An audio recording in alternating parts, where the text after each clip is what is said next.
candidates. I'm your host, Tammy Daniels. I'm the editor of iBerkshires.com, and this event is being recorded for broadcast on Northern Berkshire Community Television. With me are the 5 candidates who are vying for one of 2 seats on the Adams Board of Selectmen.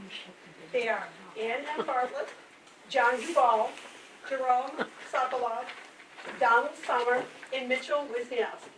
Thank you for being here tonight. Each candidate will have the opportunity to briefly introduce themselves to the voters and will be allowed some time at the end for closing remarks. We expect this to be done within about 90 minutes. I will moderate the forum and ask questions. Each candidate will be given time to respond and to follow up if they wish. This is not a formal debate with timed responses, but I will move the conversation along if necessary. Now, we will begin with our first candidate. I'm going to ask Ann Bartlett to give you a couple minutes to introduce yourselves to the audience and tell us a little bit about yourself. My name is Ann Bartlett. I am a lifetime resident of Adams. I am a business person, retired. My family ran the red carpet for over 70 years. My brother and I ran it for 40 years, retiring in 2019. When I got done with work, I decided I'm not the type that can sit home. So I joined the Friends of the Library, went to a meeting, came out as secretary. I am now the president. I came down here to see what I could do for volunteering with the elderly. I am delivering meals twice a week. I'm also a friend of the Friends of the Elderly down here. Came to the meeting, came out as vice president. Now I'm secretary.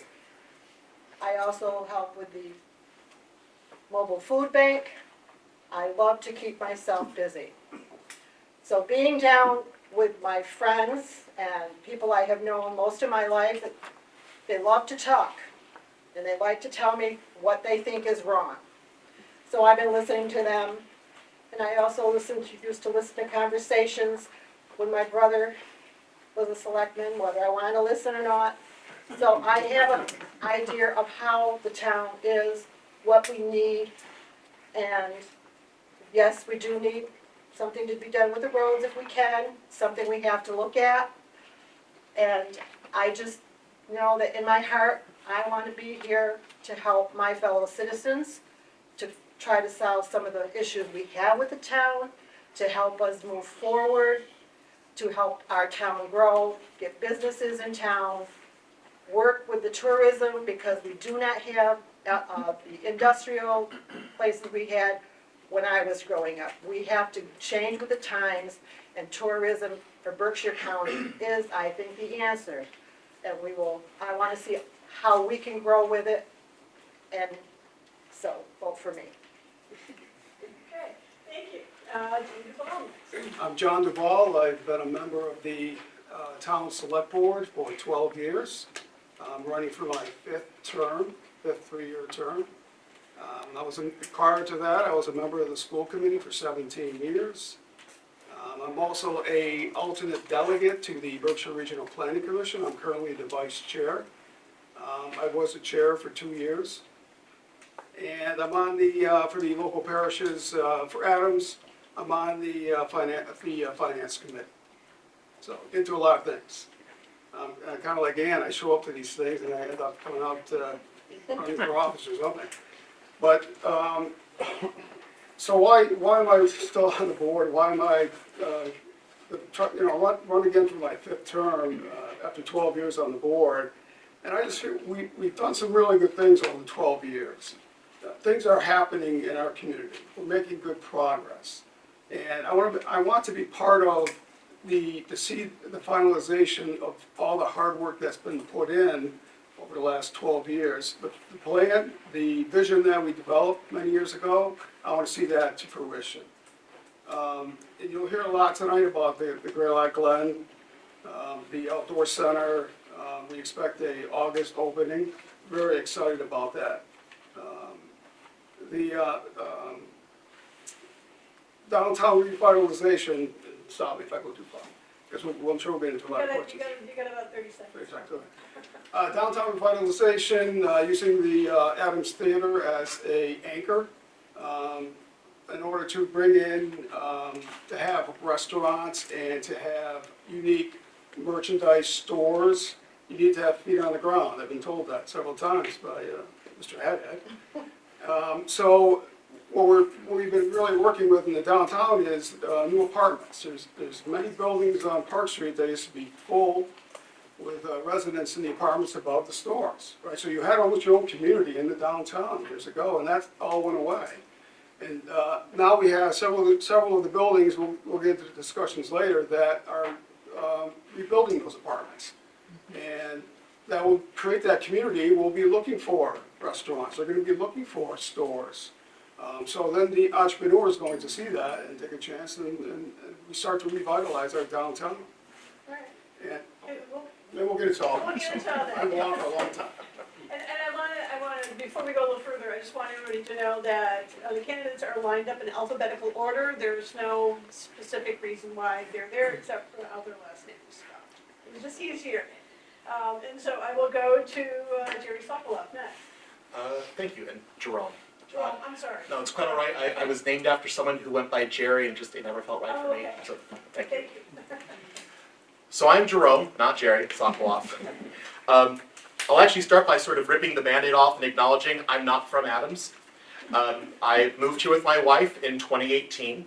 I moved here to take a job at MCLA. I'm on faculty at MCLA. I teach arts management. I'm also currently serving as chair of the Department of Fine and Performing Arts. And after we moved here, I like to tell people that when we came to the Berkshires, Adams chose us. It's where we could find an apartment. And after a year, when we decided we were going to settle down, put down roots, buy a house, we chose Adams. Adams struck us as a place with a tremendous sense of community, as a place where people are friendly, they say hello, they want to get involved. Heck, if any of y'all came by and were part of the town cleanup this weekend, you saw the sort of turnout that stuff gets. It really spoke to us. And we have been thrilled to make Adams our home for the last 6 years. I'm choosing to run for select board, and I'm here to hopefully ask for your and win your vote, because I believe that where we're at right now as a town is a moment with momentum that matches my expertise. We are at a point with the Greylock Glen project, with the revitalization of Park Street, with the plethora of opportunities I think still exist around town, including Summer Street, where admittedly I'm a little biased, I live on Summer Street. That is what I do for a living. That is what I teach people to do for a living. As a teacher, as a researcher, as a consultant, I work with folks in rural organizations, in rural areas, and prepare them to handle these challenges, the administrative work, the governance work, the policy work, figuring out the policies, making the budgets work, figuring out how to cover a mile with enough to cover a quarter mile, and then figuring out how to cover the rest of the way. I think my expertise aligns well with the moment. I also think that we benefit as a town from having a diverse array of perspectives, viewpoints, backgrounds. If we're going to try to attract people when they move to the Berkshires to settle in Adams, I think it's helpful to have somebody in the room who's had that experience. It's also not lost to me that right now 40% of active voters in the town of Adams are younger than any member of the current select board. And so when they look at this, they don't see themselves represented. I'm seeking this opportunity, and I'm asking for your support so that I can bring my experience, my perspective, put it to work for you all, those who are not able to be here, and for the town of Adams. Thank you. Thank you, Jerome. And now we'll go to Don Summer. Thank you. Well, most of you know me, I've been around a long time, and I know there's a lot of talk of getting younger people into the community actively, and I totally agree with that. But I think I bring something to this campaign that most people don't have, and that's a great deal of successful experience, not just experience, but successful experience over the last 50 years that I've served the town. I never finished high school. I was kind of a wise guy, like a lot of young people sometimes are. I went in the Marine Corps, and they taught me that I wasn't as smart or as tough as I thought I was. It was the best education I ever had. I came out, I went to night school, I got a high school diploma, and then I went on, I have 3 college degrees. I came back to Adams, and I got involved in politics. I served as the chairman of the Adams Select Board years ago. I was on the Finance Committee for 7 years. I was chairman of the redevelopment, and I was chairman of that for 7 years. I was chairman of the Adams Redevelopment Authority for 7 years. If some of the people a little older know that we did the 10.2 acres where the market is now, it was a decrepit area, we cleared that out. We projected new income to the town, double what was coming out of there. And not only did we hit it right on the nose, but it was triple when we came out of there. Everything that we said to the town we were gonna do came to pass. That project was cited by both the federal and state government as a model small-town urban renewal project. I was chairman of the Northern Berkshire Mental Health Association. Now, I think some of you know I'm somewhat outspoken, and I served the town to serve the town, and I let the chips fall where they were. In Northern Berkshire Mental Health Association, we had a clinic in the basement of Murdoch Hall. We had a psychiatrist and a social worker. It was an ineffective organization. I convinced the board to petition the state, who controlled it, to close the clinic. It was a pretty dramatic step. We closed the clinic. It was closed for almost a year while we did a nationwide search for an executive director and new place to stay. We went up 85 Main Street, and the new executive director built that clinic up to have 10 employees, and it was a very effective clinic. Those are the tough steps that you have to take when you're in town government. I was just appointed and then became chairman of the recent town study committee, and I say these things in a very modest way, but I think it demonstrates that when I get on a committee or a board, whether it be appointed or elected, I do the job. I study the job, I come to the meetings prepared, I don't pick up the agenda, sit down and vote yes or no, like some members of the board in the past have. I work the job. I inform the people, and the redevelopment authority is a perfect example. We had, have I done? No, you got 2 minutes. We had over 50 meetings with the community, so they understood what the authority was going to do. You want me to stop now? Yeah. You've got 2 minutes. I got a little For more. myself, I don't want to be like, you gotta stop now, That's but, okay. finish your thought. So we're gonna go to Mitchell Wisniewski. Hey everybody, thank you for coming. My name is Mitchell Wisniewski, for those of you that don't know me. I've lived in Adams my entire life. My journey in local governance and community service has equipped me with the insight and dedication needed to represent our town effectively. My deep commitment to our community is also represented in my continued activity with St. John Paul II Parish over there. With them, I help with financial fundraising. I help with setting up events and participating in the yearly events. I do odd jobs around the church when needed. I'm also a member of the Knights of Columbus Council 230. With them, I am very, very involved with the financial fundraising for the group. I organize different events, different raffles, participate in them, make sure that everything goes smoothly. I handle public relations for the council, and I'm also the council secretary. Family is a cornerstone of my life. I was blessed with 2 loving parents. I got a brother, 3 sisters, a nephew, 3 nieces, 2 beautiful godchildren. The values that they've instilled in me, listening, respect, transparency, are all things I hope to bring to the board if I'm elected. I grew up here in Adams, like I said, my whole entire life. I graduated from Hoosick Valley. I went on to Westfield State College, where I graduated with a bachelor's degree in criminal justice and a minor in sociology. Afterwards, I wanted to help children in some way. I decided juvenile probation would be a good way to do that. I needed to have on-the-job work experience working with children, so I took a job that led me to working with the KEY program. Anybody who's not familiar with the program, we help at-risk youths throughout Berkshire County and beyond. Our kids come from many different backgrounds, usually needing support with behavioral, emotional, or physical needs, support somewhere there. When I was actually working, I was injured pretty severely. I was assaulted by one of my clients. It left me with a pretty severe back injury. I've spent the last 12 years of my life trying to really get back to some kind of normalcy. I've had to endure the most painful braces, therapies, shots, things that are just unbelievable to have to go to. But, you know, this experience has taught me resilience, patience, and most importantly, I think it's taught me compassion for others and that everybody's voice needs to be heard. I would like to help get our town's waste and trash problem picked up.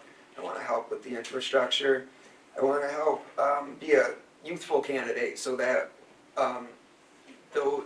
younger voters can come up to you, actually feel comfortable talking to you about things that interest them and things that they feel are important. I also want to work on making this town more children and family friendly. We have a lot of sports leagues out there, but if you're not excited about sports, you're kind of pretty much left out in the cold. I would like to bring more to this town. I think that we have the areas, recreational areas and services out there that we can actually utilize to help this problem. And I'd also like to get into some campaign reform too, so that our representatives aren't so skewed, so that everybody feels like they have a representative that they can feel comfortable with. And I will stop it there. Okay. Please vote. We're kind of going off Yeah. more topics there. Okay, well, I'm going to give you another chance here, because we're going to start at your end and now work our way back this way. And we've talked about tourism and development, so one of my questions is, there are buildings in the town center that are vacant or what we might consider underutilized at this point. How could the town encourage development in these structures, or encourage the people who own them to develop them faster? And I'll let you talk to that first. What was the last thing you said? Or encourage developers to move faster, because we know that there are a number of properties that are being held for future development, but nothing is really happening with them at the moment. So I'll let Mitchell take that first. It's a good question. But we do have a lot of buildings that are out there that aren't utilized. They don't take care of their properties. I think that one thing that we could do is, you know, we may have to start finding these individuals that own these properties so that they do take better care. Perhaps something in there about finding them, should they have the property and not do anything with it. I know that some of these things are easier said than done, but I think that would be a good start. Ron? You want me to repeat the question? No. All right. I still remember. Redevelopment or development of some of the existing estate. It's a process that really takes careful planning. What is the best use of it? Who's gonna go in? Does the person going in have the experience? Does the town need it? Or is it just somebody's got an idea that they wanna set up a little craft business because they like craft? They get this storefront, they go in, and there's not enough interest in the town to support it. So it takes a lot of planning. I think I have a little bit of experience of that. You know, I purchased the St. Mark's Church a few years ago, completely redeveloped it, put in a whole new heating system and all. We were gonna have a art center for the kids in Adams, and it was gonna be my family's offer to the town. As it came to pass, Ina came in, started to develop the Adams Theater. She had more expertise than I did, she had more contacts, she had more money, I think, and she was doing a great job, so we backed out of that. I sold the church, and I sold it to two young people that still want to do that. We redeveloped the parsonage next to the Baptist church. It was vacant, needed a lot of work. We did a complete renovation, and we sold it. The profit that we took from that, we put into the roof of the Baptist church, because there were holes this big in it, in order to preserve it. We made no money on that. The Halflinger House, I hope most of you had a chance to eat there. We again went in, renovated it, put new heating system in, had it going for 10 years. The first 3 years, we lost money, and we knew we were gonna lose money. But we finally developed it, so it was a paying proposition, and for 8 of the 10 years, it was voted best restaurant in Berkshire County by the Berkshire Eagle. I think that demonstrates that I have the wherewithal to redevelop, to understand the business community. So, that's good. Jerome? Yeah, I think there are a number of answers here, and really the best approach is not either or, but rather yes and. A big part of this is one of the things the select boards in Massachusetts are empowered to do is undertake strategic planning processes, either headed up by a member of the select board or one of their designees. If you go to the town website and search strategic plan, you are not going to find a terribly recent or helpful or applicable document. Having a strategic plan where we can enunciate a vision for the town so that when people are looking to come here to buy those properties from the folks who are sitting on them, to start their own businesses, to get things rolling, they can see what the vision we have as a plan, or the vision we have as a town moving forward enunciated in that plan. And this is work that I do constantly as part of my professional practice. To that end, another component of it is just an element of advocacy. Right now, we don't have a ton of levers that we can pull as a town. I'm sure we'll get to talking about town finances and taxes later on, and I don't want to get a mean glare from Jay Green back there.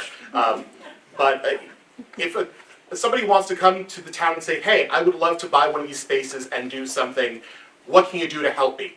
We don't have a terribly large toolkit at the moment.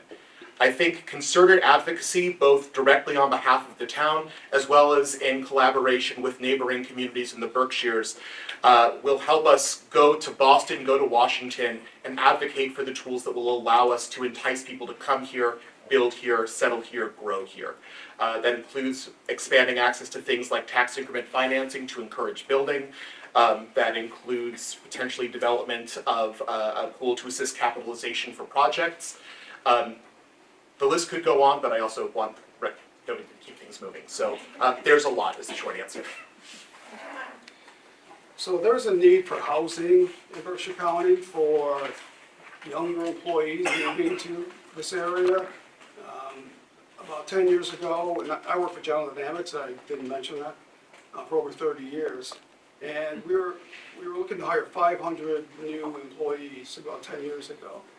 And when the employees came to Berkshire County, they were looking for, they get paid well. They were looking for apartments that were new or relatively new, but upgraded. And the town of Adams, we didn't have that in our housing stock. We didn't have a lot of new apartments here. We had the old stock. It has changed since then.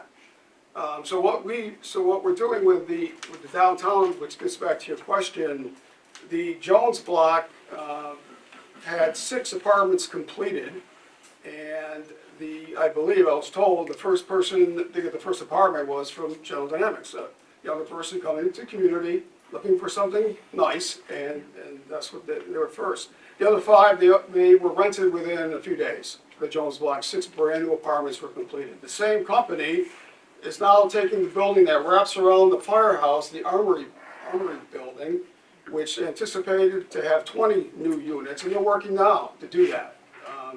We'd like them to go a little quicker, but it hasn't happened. The Mossard block is looking at about 10 units, need them to go faster, make decisions there. 20 East Street, making good progress, 9 brand new units, and if those 9 get rented, they're going to build another building and have about the same number, and maybe even a daycare was in their plans they showed us. So they're moving full steam there. Memorial, 20 to 25 apartments, that's recent news. We have a contractor to work the classroom wing.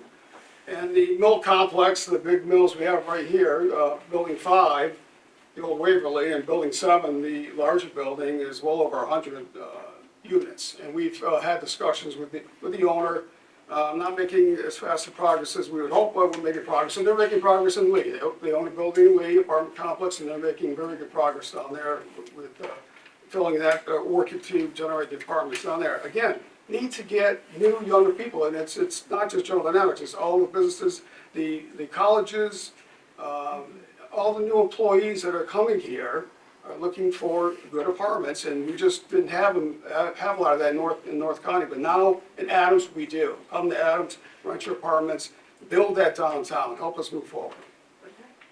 And Ann? I really agree with the progress we have made. I was fortunate enough to be able to go up to the units on Park Street that are, I guess, now fully rented. I think as a town, and when I get elected, if I get elected, I would like to sort of get a committee, and I know there is money out there, but you've got to go find it.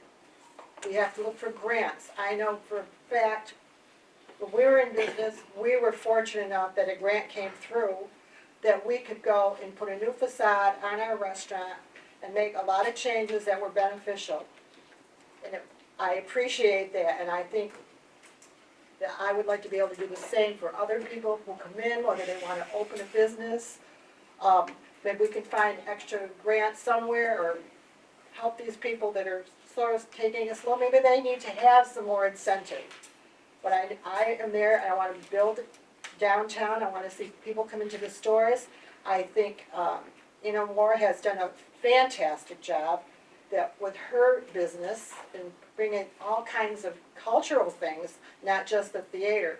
And I would like to see people come in and build on that idea. Let's get, and showcase what we have in Adams, the beauty of our town, with the older buildings, the newer buildings. That is what we should be doing. All right.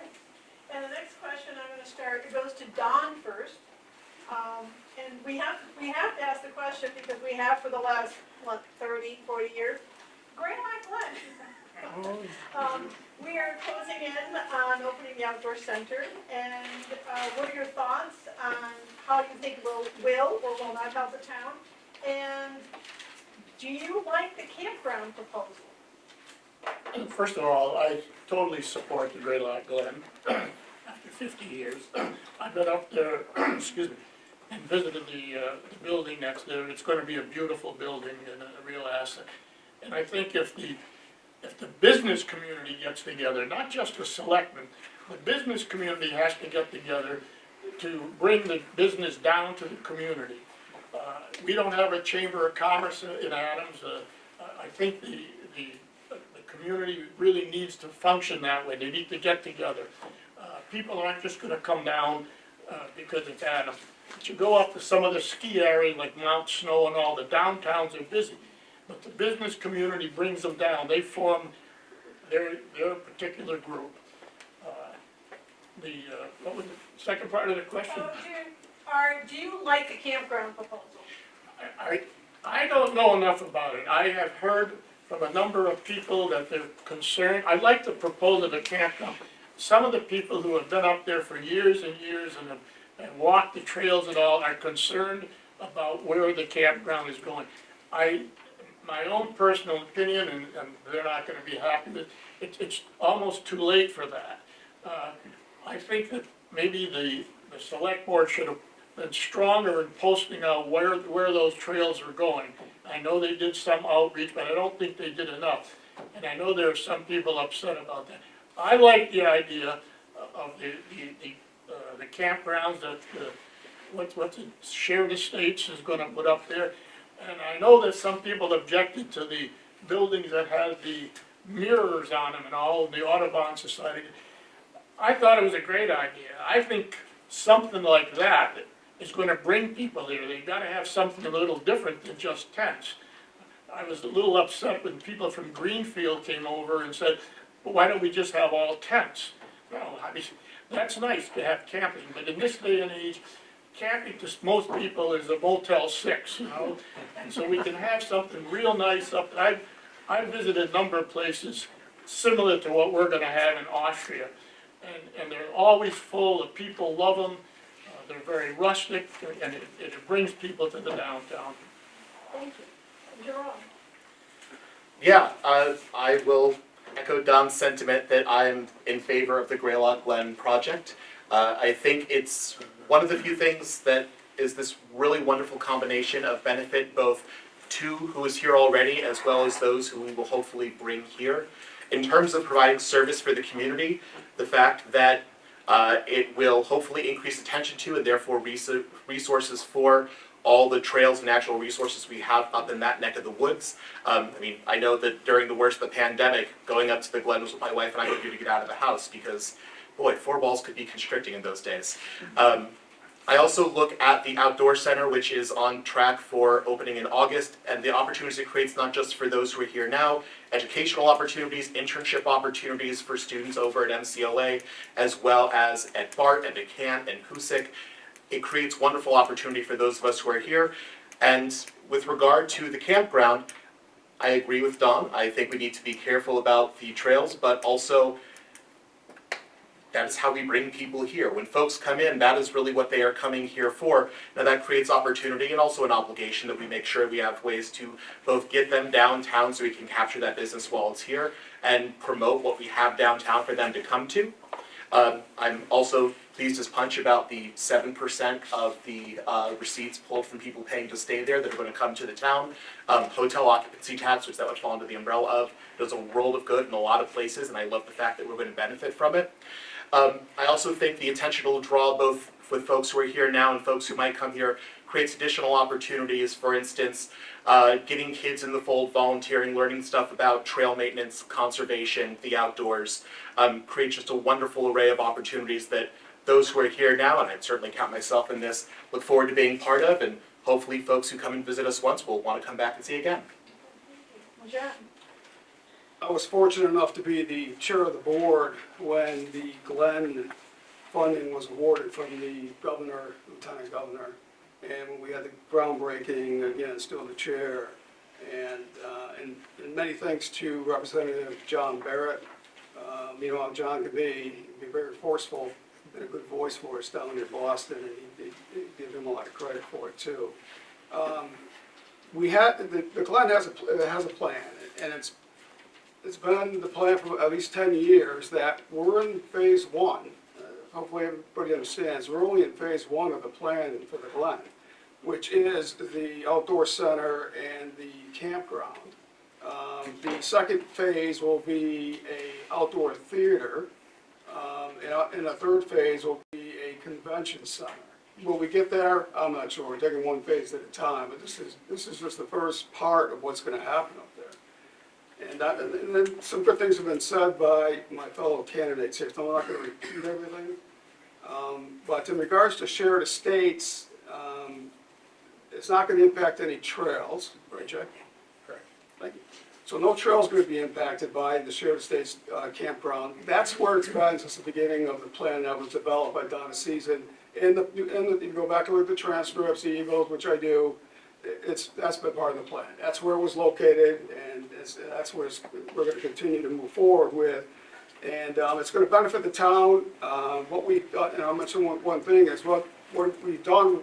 Pro Adams did with a grant a few years ago, is that the trailhead signs, they have these you scan these codes, right? Younger kids know all about these things. But you put your phone up against you scan the code, and it'll tell you all the good places, the good things about Adams. And we have a couple signs on the Ashbrook Trail, same thing. So if you hold your phone up to that and you scan it, and you're going to get a list of good things about Adams and where to go. So, and also the Shared Estates has promised us that when they have their app, they're going to have all the Adams businesses listed, all of the restaurants, all of the Uber drivers, whoever will be impacted by the Glen, they're going to be going to our businesses. So we've got that group stating that. So they're definitely going to help us increase our tax revenue, which we sorely need in this community. And I'm sure we'll get into that more. But I was very, very proud to be part of the board, chair of the board when that was awarded. Dan? I was able to be present at the meeting when they were talking at St. Mark's Church and giving their presentation. And they distinctly said, we are here to watch over the trails. They know where their designation is. They don't want to ruin the trails. They want the people to come up on their designated area and enjoy what the Glen is going to be offering them. And as far as what is going to happen with businesses, how do we get them down? That's going to be each individual businesses. You have to go out there and promote yourself, have specials. If you're a restaurant, come down on a Tuesday night, you get burger and a beer for an X amount of dollars. You're going to have the ability to have your stuff delivered. There's all ways to have businesses in town, when that are here, they will grow, and hopefully we can bring more businesses in to make our downtown vital. And then it will all be, and I'm hoping, I'm not sure, I'll be here when the other parts of the Glen are done, but I'd love to see the amphitheater. I think that is an awesome idea, and the convention center. And I just hope my granddaughter, who's gonna still be at BART, will be able to go up on the Glen and go to the Audubon Society and all that, because I think that is wonderful. And Mitchell, Can you just repeat the question one more time? sure. What are your thoughts on the Greylock Glen as its ability to attract business, and do you support the campground? I think the Greylock Glen project is fantastic. I would definitely work to help further that goal. Honestly, we all talk about bringing businesses and jobs to this town. I think that the Greylock Glen puts us in the best position that this town's ever been in to actually achieve that goal. I think that this would go back to the regular question, to the first question too. I think that the Greylock Glen is going to bring in the businesses and jobs that we can put into these different buildings and grounds that aren't being used properly, that are just sitting there. As far as the campgrounds go, I do really like the idea of the campgrounds. I like the idea of something other than tents, because like they said, camping isn't the same for everybody. I mean, for some of us, it's, laying on a ground with just a sleeping bag. Other people's it's tents. Some people, it's staying in a cabin, and some it's staying in a mobile home. So I think it's important to cater to all these people, because we need to have as many people come to this town, use that Glen, but we also need to focus on getting the people that are up at the Glen down into the town. I think one of the ways that we do it are, I think the QR codes are a good idea. I think we need to, have a good centralized website, or that, put these QR codes, in several different places up there. Make sure that people are able to see what we have in town, what we can offer. And then vice versa, do the same thing down here in town, so that people can get more excited about the Glen, know that what's up there. I do feel as far as the trails, because I am an avid hiker up there, I do love the trails. I've loved them since I was a little kid. I do think it's important to keep those as untouched as possible, but like you said, progress, you can't keep everything untouched. So I think one of the main things that we have to do is we have to be very transparent with the community on what's going to happen, and we need to have feedback from the community so that they can feel comfortable with what's going on and the progress that the town's making. Okay, thank you. And since you all desperately want to talk about taxes, let's talk about taxes. So, this was in the Jerome.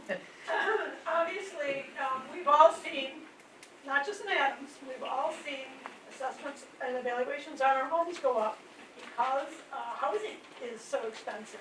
And that is definitely putting pressure on people when it comes to tax rates. So how do you balance getting enough revenue for the town and providing revenue for taxpayers? There are a few parts to the answer to that question, I think. One part of it is the most straightforward and in some ways simplistic answer is by growing the tax base that lowers the burden on each individual household. But I have a feeling that if it were really that simple, this would be a whole lot easier. That speaks to the importance of making sure these spaces are developed, making sure that businesses are coming in, so that these spaces go from having negligible contributions to the tax base to substantial, which then brings down the burden on individuals, while making sure that the town's needs are met. There we go. I think that in addition to that, we need to be mindful that right now, I think the exact number is $1.97. It might be, it's right around $2 of the tax paid on every $1,000 of assessed house value goes to wastewater, as opposed to being done on a usage basis, which means that if you have a building in town that is not paying property tax, say a nonprofit, they're not paying for it at all. Whereas those of us who have a property, whether it's multi-unit, single family, what have you, are paying that same $1.97-ish per $1,000 of assessed home value. I think making that shift drops the tax rate, also make sure that those of us who are using less water are paying what I think is a reasonably fair share. All of this, I think, will have an effect of lowering the individual tax burden. Right now, it is our tax rate that is high. I believe we are the second or third highest per thousand in Berkshire County. But if you actually look at the average individual family tax bill, we are currently 22nd out of 32 municipalities in Berkshire County. That being said, I would sure love to get closer to 32. And so I think focusing on expanding the tax base to lower individual burden, shifting from a flat rate to a usage-based model for wastewater treatment are really good ways to help lower the burdens on individuals. We'll go to John, and I'm going to add in, since this was another question I had, and Jerome has already brought it up, would you support developing an enterprise fund to get water and sewer out of the tax? Before Joe, I can't hear you. Would you say what the question was to John? It was, well, talking about how we balance taxes, and also, since Jerome brought it up, do you support taking water and sewer rates out of the tax base and having it as an enterprise fund? Many towns do. So if you look at our community, for as long as I can remember, we don't have the manufacturing base, the big retail box stores, or the tourism so far that other communities in our county have. So we've been pretty much a bedroom community. When G was here, when Sprague was here, this was and continues to be a great place to live, a great place to grow up, a safe place, a safe community. We have all these services, entities that make it a great place, but we don't have that tax base of businesses help build the tax revenue, or we do not have tourism yet that are paying the meals tax, the alcohol tax, the lodging tax. In Adams, we really don't have any places we can stay. So when we get less than it's less than 100,000 Lodging? for all those taxes, and so it's less than 100,000 that we get in regards to economic development from those taxes. But there's a community in South County who recently indicated they generated close to $3 million in those taxes, which you can use for whatever you want to use them for.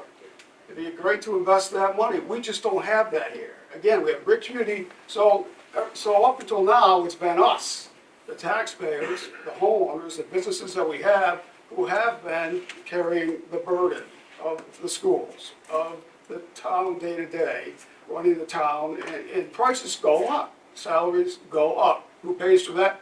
We pay for it, because we don't have that extra help that other communities. Williamstown has the college, museum, and North Adams has MOCA. What do we have? The Glen is ours. We've got it. We're gonna make that work. So we have to increase the tax revenue, and tourism is gonna do that for us. Like our friends in the South County that bring in millions down there. So that's where we're headed. That's gonna help us. That's gonna help the amount of tax that you pay.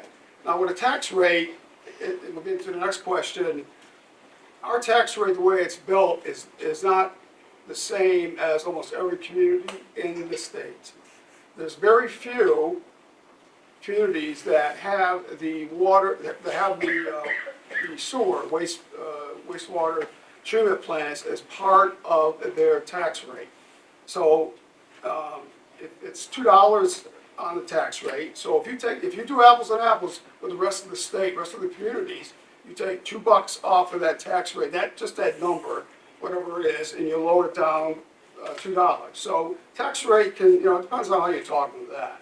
It really comes down to what are the increases, how much do we pay each year to continue to operate this community with the services that we want. So that's what I look at, and our ability to pay as a community. So it's really, that's what it comes down to, is how much our increases are every year, what's the trend, and we need help from other entities for tax revenue, and tourism is going to do it for us. Is there a third part of that? No, I think that was it. Yeah. I'm going to have to admit, I'm still very confused. I've been talking to people about the sewer, whether we want it, whether we need it. I still haven't got it in my brain exactly the best way to go. I think it's something we have to look at. I do know there's something about people that live outside the district don't do one thing. I don't know if they don't have to pay. I know they didn't have to pay for, it's just not in my head.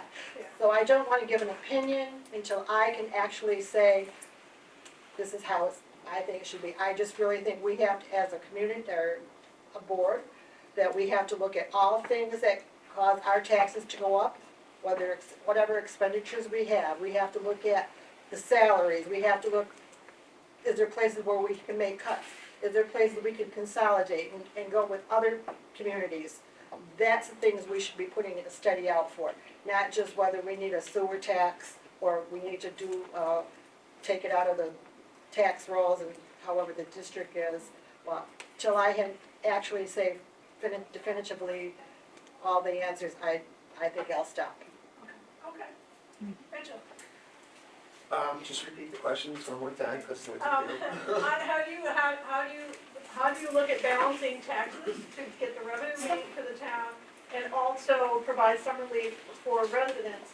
And do you think that water and sewer, which is now taxed, everybody's taxed on, taking that out and having them a separate sewer rate? taxes are always a big issue. That's probably one of the number one complaints you hear from anybody when you ask them what's the problem with Adams. I think one good thing that we could do is look at different ways that we could give incentives for like green type incentives. You know, people that, like they said, use water less. I think that they should get incentives. If you recycle, we could look at giving incentives for that. If you have solar, things like that. Also, as I like Ann, I don't 100% know what we should do with our sewer and everything. I think it's important. I would have to do more research, but I don't want to sit up here and lie to you and make you think that I have all the answers that I don't. I think we have to do more research. I think the board needs to sit down together, look at what can be cut, what can't be cut. But I also think that we need more input from the town, from the residents on what they think what they think we should be doing before we actually sit down and make a decision. I really don't know how you have a separate sewer rate unless you're gonna meter water going in and water going out. The problem of, and I think there's over 100 homes outside the fire district, I'm one of them, that does not pay for fire protection or the electric lights. Last time I was on the board, I asked the committee to study that, and I know some people outside the district would get angry at me about it, but I don't think that's right. I'd like to pay my fair share. If I have a fire, I want the fire trucks to come there. When I come downtown, I want the lights to be lit up. I don't want it dark down. I should pay my fair share. And I think that people, the 100 some odd houses outside the district, probably should pay their fair share. As far as taxes go, we have historically been one of the highest tax rates in Berkshire County for years. And I don't know why that is. We just had everybody's property was assessed up to 15% more. So if in fact that wasn't done, the tax rate would be even higher right now.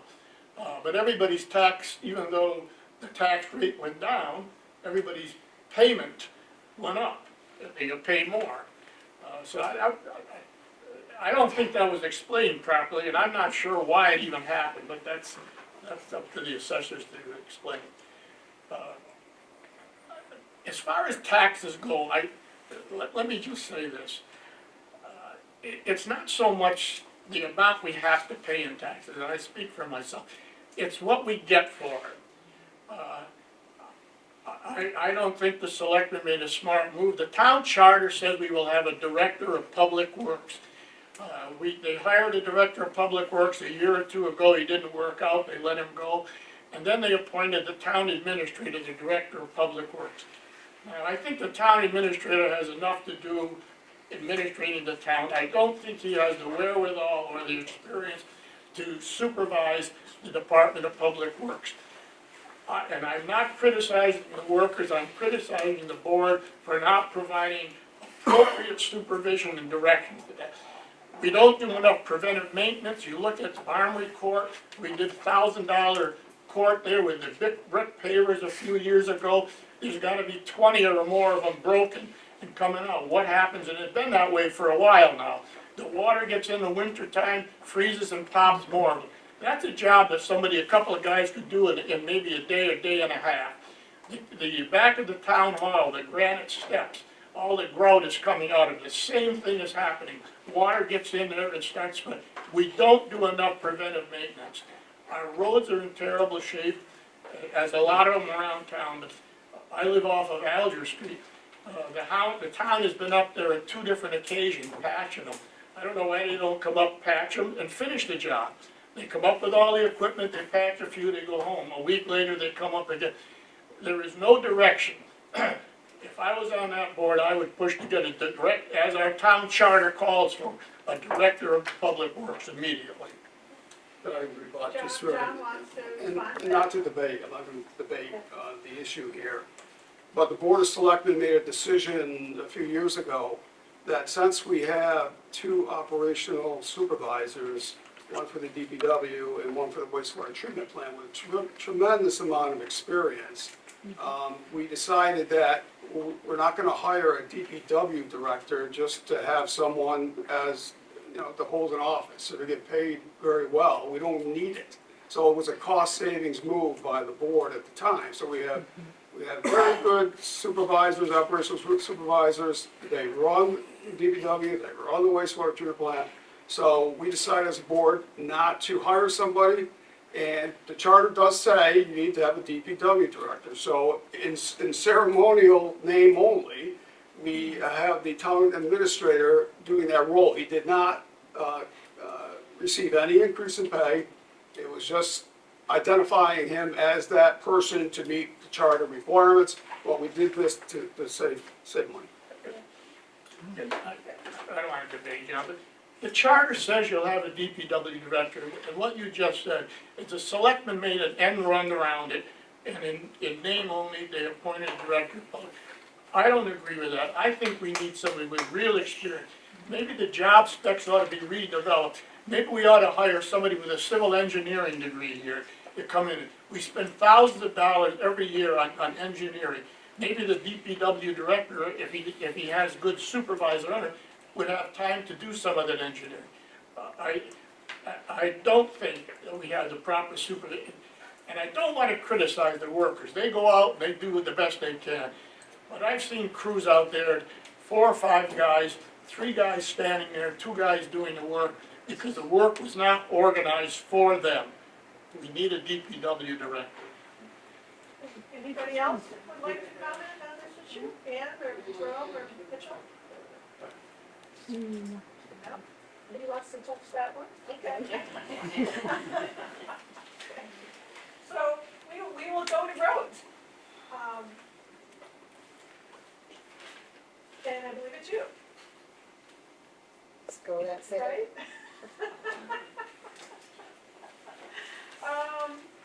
So, wait, what was the last one? Was it on taxes? Yeah. So Jerome, so actually it's John. John gets the roads. Okay. So the board is also fully aware of the roads in our community situation. They are not good. I admit that, anybody on our board would admit that. So a few years ago, town meeting, we went to town meeting, they approved funding to do a study of all of our streets in town and list them from the worst to there's really no best, but the better streets. And that has been completed. And we're going to, the board and whoever's elected is going to need to determine how we're going to go about paying to repave the streets in town. Now, the amount of money we receive from the state for Chapter 70, which is for your DPW, your roads and things like that, is not enough. The cost of just paving the roads, the cost has gone up so much in the last few years, extremely, that the amount of money they give us, we would do maybe 2 streets. And that would be the whole budget blown, because everything's so expensive. So we tasked the town administrator to try to come up with something, ingenuity, to determine how can we do this. We can't do it with the money we receive from the state, it's not enough. So we decided to go out and purchase a paver. Because our DPW operational person has such good experience, and he saved town money when we did this, that we're going to begin paving the streets like we used to. The DPW is going to begin paving not the smaller streets, side streets, with the paver that we purchased. And we believe by doing that, we'll have enough funding, and we haven't started yet, we're going to start soon. And you'll start seeing the DPW crew out there doing this work, and they are well managed by Mr. Tim Coda. Very, very proud to have him as part of our team. The last thing I'll say about it is, the problem we have also with Chapter 70 funding is that any project that you want to do in town, including the Route 8 project, which we just completed last year, which was $9 million coming into the community, the engineering needs to be paid by the town. So if we're going to do the next section of Route 8, let's say, we need to, as a town, get the engineers, get the plan developed, and pay them out of the same bucket we're supposed to do the paving of the roads. So a lot of the funding in that Chapter 70 goes to engineering. As soon as you get to 25%, I know some of this has just been on a long time, but as soon as you get to 25% of a project, let's say we're going to do Holland Ave down the one lane each way. As soon as you get to 25% complete and it's determined that we've met that, then you will get on another list to be able to access grants. And that's how it took about 7 years to get the section of Route 8 we did, with the funding that we received. It took us about 8 to 9 years to get that project to completion. So it takes a lot of time also. So we just don't have the funding, so we have to do things differently in our community, and we're going to go back and do it the way we used to do it and have our DPW pave roads. Okay, and that was basically the question. Do you agree with the select board's decision to invest in paving equipment and try to take on the roads itself? I don't really know how the paving system is gonna work out. I just wonder, I know that a few years ago, they used to have their funds, and they would come in, and they would just designate X amount of dollars would be set aside so that they could work on streets. And every year, they would work on 1 or 2 streets. Is there any way that we can look for funds other than the Chapter 70 money? Are there other programs that we have to start getting something where we can start doing progressive and getting our streets fixed? We can't just wait until they're so bad. We need to do a little here and there. That's, we gotta be progressive. We have to really go and try to maintain our structures, our roads, our buildings, and not wait for them to, oh my God, they're in such disrepair, now what do we do? I'd have to see the paver being used. I'm not sure how it's gonna be. Mitchell? I like the idea of the paver. I think the town needs it immensely. The one problem that I have with the town paver is there's so many other things that the town needs as well. I want to make sure like the other infrastructure projects don't get left behind. Our sidewalks, walk around town, they're in disrepair. We need to level them off, we need to fix cracks, we need to we need to cut our summer overgrowth on a more regular basis. We need to clean our streets on a more regular basis. I mean, the sidewalks and the overgrowth alone have caused several residents' falls and have actually resulted in some pretty serious injury from those falls. I strongly believe that it goes back to my wanting to help pick up, get the town's physical image back into place. I think, we need to make sure that the roads are cleaned and swept. We need to make sure our trash is picked up. The sand and the dirt that all goes into our drainage basins, the trash goes in, fills them up. That causes flooding. If you notice, we've had a lot of flooding these last few years during the spring and summer months. That water erodes our roads, makes it even worse. I do agree that we need to not just fix the big problems, we need to work on the little ones too, like Ann said, maintenance. We have to do regular maintenance on the roads before they break down. But I do think it is important I do think it's an important step that we purchase the paper, but we also need to make sure that we're looking at these other things as well, because they're gonna lead to more issues with the roads. Don? The paver, during the last 3 months, of all the questions that I got, or people raised, was about the paver. A lot of them were just people that just didn't think we should have one. A great number of them were contractors.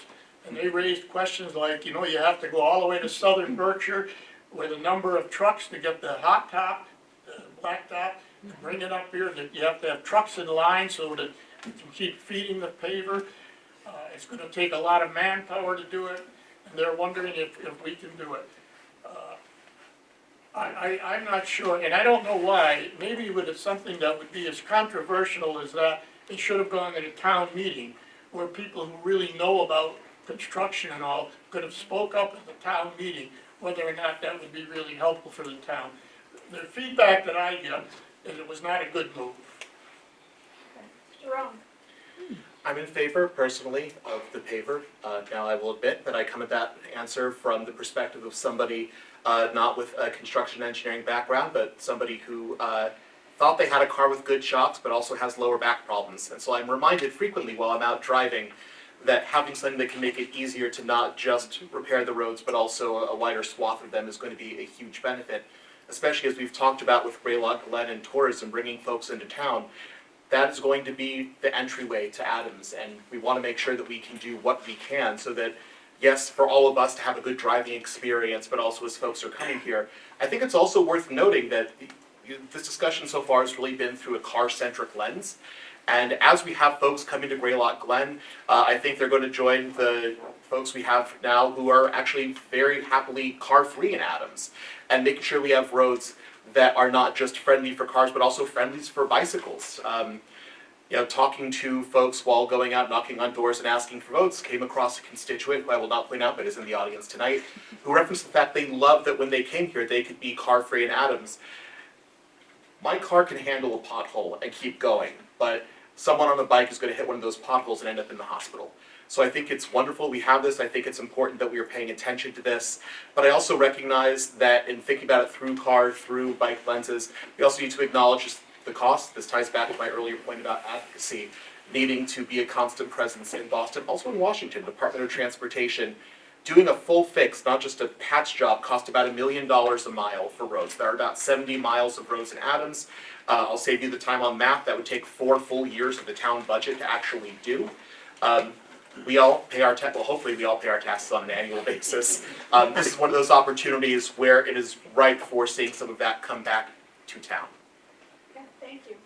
And before we go on, I just want to clarify, I think when we're talking about taxes, I said water and sewer. It is only sewer, and I apologize. I'm used to talking about both of them together. would only be a sewer enterprise fund. And Ian, it's up to you. We're gonna try to get to this question quick, because I'd like to ask one more after this, so let's. Do you think that the regional school district should start considering consolidation with another school district? Absolutely. I think we should have been talking, and honestly, I think I've heard that there are some talks going on, but when you look at the schools, and last year, I think Huzik had maybe 40 graduates. Drury, even though they are not a regional school district, they are our neighbor, they had a very small graduating class. We don't even have the rivalry of Adams Drury anymore because they don't have enough kids to have their own sports programs. So we are already, in a sense, consolidating a lot of our programs, so why aren't we consolidating our buildings? We don't have the need for these humongous buildings. We can put kids in regional. I have a grandson that when they moved, lived with their mother in New York State, they were in a school district, and I think maybe it was like 7 or 8 towns, which created his graduating class of over 300 students. And it was, the school worked beautifully, and that is why I'm absolutely for consolidation. I think it's the best thing we could do right now. Right. Mitchell? I think it's a good thing too. Like Ann said, you know, our graduation rate has gone, we graduate with less and less people, less and less children. The buildings that we use for the school, it costs a ton of money that could be used elsewhere, can go into helping our taxes. The other thing is, I think it would help, it would benefit our children too. I mean, we don't have the programs out there anymore, the sports programs. When I went to school, there was a varsity and a junior varsity in just about every single sport that was out there. There were multiple clubs out there. Now you're seeing, you're seeing clubs just disappear. You're seeing sports teams disappear. When they don't have enough kids to play sports, they consolidate the teams between schools. That's worked out great. I think not only does it help them there, where it's giving them more activities and events, I think keeping them, out of trouble and things like that. I think that it helps give them a different life perspective, able to look at somebody else's life and change the way they view things, not just from a small town perspective. And the way that we think about things in Adams may not be the same way they think about things up at Drury. I think that it would do our children a benefit to consolidate. John? I think you have to, I spent 34 years in public education as a teacher and a public school administrator. Consolidation of schools does not equate to savings of money. You consolidate schools, you have a superintendent, now you need another assistant superintendent, another assistant principal. The bus costs go up extremely high, and you get no educational benefit from busing kids around. I don't know how many hundreds of thousands we spend on busing our kids now. But if we consolidated schools and started to cross-town bus, you're talking more transportation, and you get nothing out of that. I agree that some extracurricular activities can be consolidated or grouped between, say, Adams and North End. I believe some of that is being done now in some of our sports teams. I think that's great. You've got to have enough kids to get a football team together, or whatever it is. But to think that we're going to consolidate the school into one Northern Berkshire Regional School District, I would be against that. Jerome? I am unabashedly in favor of it, and I come at this answer from a matter of personal perspective and experience. As I mentioned at the start, I'm not from Adams. I grew up in the village of Ilion, New York, a little over 2 hours west of here. In the early to mid-90s, back when I was in elementary school, the village of Ilion and the neighboring village of Mohawk explored the prospect of merging their school districts. Enrollment was down, extracurriculars were being cut, advanced course options were being limited. This might sound a little familiar. And at that time, in 1994, both villages voted the merger down because those who had been there a long time said, well, I graduated from Ilion and my kid and my grandkid should graduate from Ilion. I graduated from Mohawk, my kid and my grandkid should graduate from Mohawk. And this continued for about 20 years. During this time I came through the school system. The number of extracurriculars I had access to was greatly reduced compared to other neighboring districts.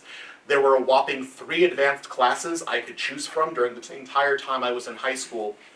About 20 years after the merger initially failed, they brought it back up again, this time trying to involve 2 additional districts who then voted down for the same reason, but Ilion and Mohawk voted to merge. Since then, extracurriculars have expanded greatly, advanced placement options have expanded greatly, additional services and opportunities for students have expanded greatly. And in doing so, yes, they incurred additional busing costs, but also they were able to save money in operating multiple school buildings in the process. So ultimately it ended up being a net positive, especially being able to find support resources through the state. So I think if we can come at this and arrive at a situation that benefits our students, creates more opportunity for them, I am all in favor of it. John? Can I just comment on that? Adams and Cheshire did consolidate, and that made sense, because their kids used to go to our high school anyway, that made sense. But to think and if you stop and think, that consolidation certainly didn't save us much money, because then we built Hoosick Valley High School, we were paying for, and all of a sudden now we find that we don't have enough kids going to there. There should have maybe been some better projections of that, I don't know if they could have. But I'd just like to point that out, that we did do a consolidation that, in my opinion, made sense at the time, but I wouldn't be for consolidating with Northern Berkshire. John? So several years ago, there was a committee that was developed and funded by the state to look into consolidating all of the districts in Berkshire County. Have, for example, have a North Berkshire system, have a Central Berkshire system, have a South Berkshire system. And there was a tremendous amount of individual communities against that idea. So that stopped. That committee ended what they were doing because there was very little support to do that. So, which it makes sense to many of us. That was stopped. We've talked about it limited. The host district or the other district you merge with, they gotta want you, right? You gotta, say, oh, well, we'll merge with somebody. Well, we'll merge with another community, but if a community, they'll say like North Adams are doing okay, why are they gonna take us in? There's no state mandate or there's no county government anymore saying this is what's gonna happen, so it's up to North Adams. The schools have started to do some things where the athletic director is paid for by jury or by North Adams and by the Hoosick Valley District, so they share the cost, and that's been working out pretty good. That's pretty much as far as we've gotten with that. We need to remember that the Plunkett School is a gathering for all of our young families with their children and the parents that live here and that move to our community. It's a gathering spot. They all come together, and then we're still paying on that. We have many years to go. So when you get into, let's say it's North Adams, so is it Hoosick or is it Drury? So it's okay, Hoosick will be the high school, and then North Adams would have, because they did all the public schools over, one more to go, they're elementary schools. So they would have all of our elementary kids would be bused to North Adams. Our parents, and really, they have to be involved, the parents, in these decisions that they're going to be all bused to the next community. I kind of lean towards we need to look into doing this, but it's a long road. The host community needs to want us to merge with us, because we're the ones that want to merge.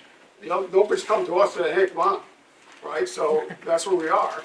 I think I can be in favor of something like that, but realize we still are paying on Hoosick Valley High School, and merging with our community is going to make the tough decisions need to be made, and the parents need to be definitely involved also.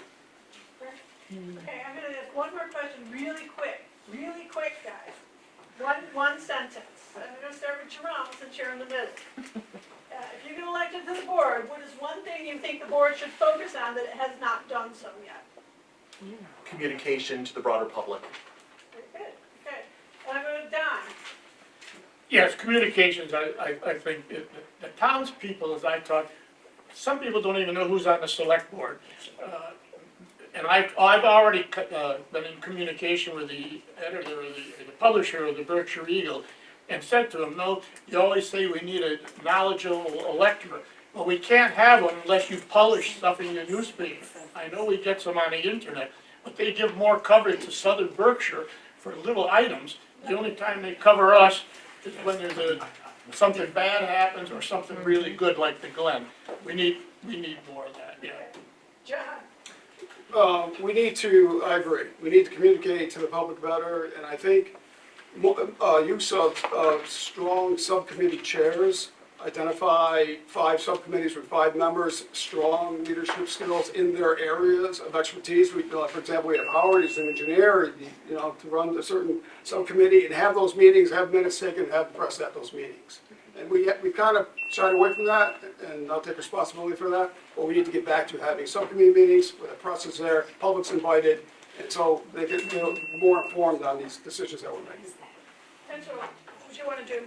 Transparency, communication, feedback. We definitely need feedback from the town, and I will keep it short. All right. Ann. Transparency and communication, and somehow being able to get the word out to the people that don't have the computers or don't know how to run them. Maybe a weekly newsletter, something that we get the town, what they want to hear, so we can get their feedback. All right, thank you. You all agree. I was hoping for some different stuff here. Okay, so we're coming up on, we started, I think, a little bit late, so I think at this point we'll go to closing statements, and we'll start with Mitchell first on that end. I just want to let you guys know, I'm a regular, everyday citizen.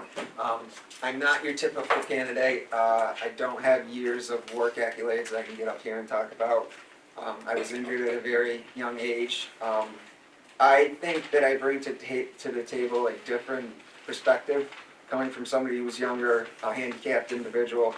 I think that I can bring my knowledge, things that I've learned, traits that I've grown from this injury. I think I can bring this to the town select board, and I think I can do a great job. I just ask that you give me a chance, and I ask that you vote Wisniewski on election day. Thank you. Don. Truthfully, I'm just gonna I'd like to just read one thing to you, and I'll end with that. It's a quote from Ronald Reagan, and he said, when he was to his candidate, "I want you to know that I will not make an age an issue of this campaign. I'm not going to exploit my opponent's youth and inexperience." You had that prepared. Bo? Well, with due respect to President Reagan, I think that age is something that is worth being mindful of, as I mentioned earlier. Right now, we have 40% of active voters in Adams who are younger than the youngest member of the select board who do not see themselves represented. I ask for your vote next Monday so that I can bring my experience, my professional training, my professional practice, my perspective as someone still in their 30s, as someone who has gone through the experience of moving to Adams, as somebody who has actively chosen, coming from elsewhere, to make Adams their home. I can put that to service for the town. I still have 20 years left on my mortgage, through Adams Community Bank, by the way. My wife and I choose Adams every darn day to invest ourselves into. I look forward to the opportunity to serve you on the select board and invest my time, skills, expertise in service of you in the town. I ask you for your vote humbly on May 6th. Thank you. John? I've been a resident of Adams my entire life. I have 2 sons that bought homes in Adams. I have a grandson that lives in Adams, so I'm heavily involved in what the future of Adams will be. Please elect me to keep momentum going. A lot of good things are happening in Adams. Just don't go on the Facebook, don't read all the comments. Good things are happening, and we're having good momentum. But please come to our meetings and speak with us, any concerns you have. We don't get enough of that either, the other way. Please reach out to us, and we're happy to speak with anyone about any concerns, any problems you have. That's how you're gonna get something done. If you go on Facebook and write that Adams is no good, all this and that, we're not gonna help you.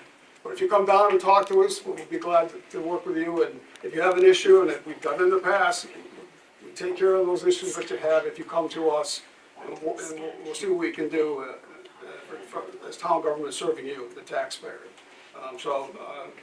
Again, for the fifth time, I would really appreciate your vote. Thank you. And For the first time, I would appreciate your vote. I think my business experience of 40 years in business, dealing with the majority of the people of Adams, that I can be a good person on the select board. I will be available, anyone knows where to find me, twice a week. I'm down here, I will listen to you, you can talk to me, I will bring what I can to the selectmen. I do really think that the majority of people don't know that they can come to meetings, they can go to the selectmen's meeting, they can sit there. Someone brought up that you can't go to the town meeting. Yes, you can go to the town meeting, you can sit, I remember when I was on the town meeting board years ago, they sit on the outside, everyone was in the auditorium, we sat in the middle. You can come, you can get into what we are doing. But I want you to know, I will do the best I can. I'm not afraid to ask questions. I'm not afraid to involve myself in looking up the questions, trying to find the answers. I will do the best I can for the town of Adams that I've loved all the time I've been living here, which is all my life. Thank you. thank you. I wanna thank all the candidates for participating. I think it was really good discussion, and I'm glad you were all able to make it. And I hope it will prove informative for all the voters of Adams. And to remind you that the town election is Monday, May 6th, from 7 a.m. to 7 p.m. at the Memorial Building. And before we leave, I also want to thank Northern Berkshire Community Television for making it possible to have this recorded for broadcast on the station, and to the town of Adams for allowing us to use the visitor center for this event. And I ask you, again, please exercise your right to vote. Think about who you're going to vote for, and go in and mark 2. 2. Some people mark 4. No, 2. Only 2 selected. All right? So thank you again, and good night.